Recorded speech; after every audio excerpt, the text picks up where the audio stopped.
Hello, Riccardo. It's nice to see you in Warsaw this year. What do you think about this year's GFN conference? This is 10th year of GFN conference, so it's a big event. I think the GFN conveys a completely different message from many of the other conferences I usually attend to.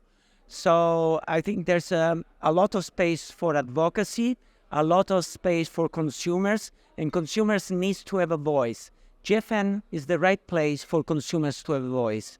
And actually, when I look at all my clinical trials, all these studies, this is exactly what I see and what I do. I give them voice to improve the quality of my studies.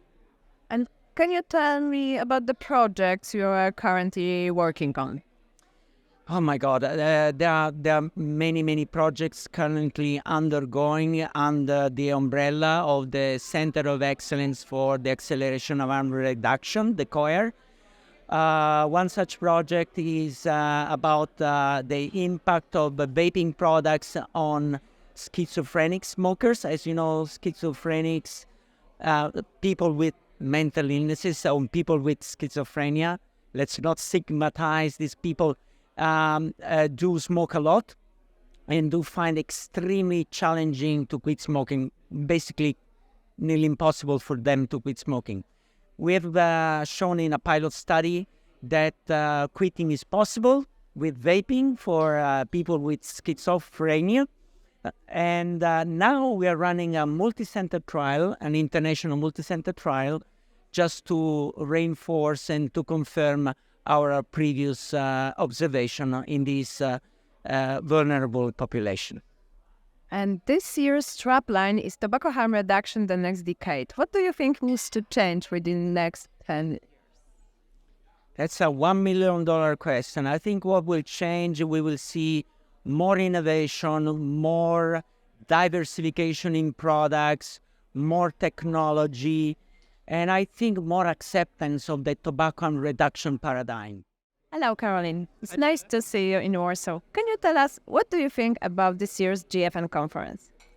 Amazing, absolutely amazing. It's my first GFN conference and hopefully not my last one.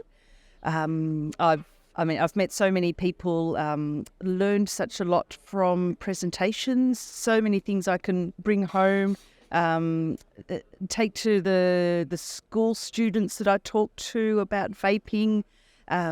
So many things I can add into my tobacco harm reduction consults with patients. It's just been fabulous.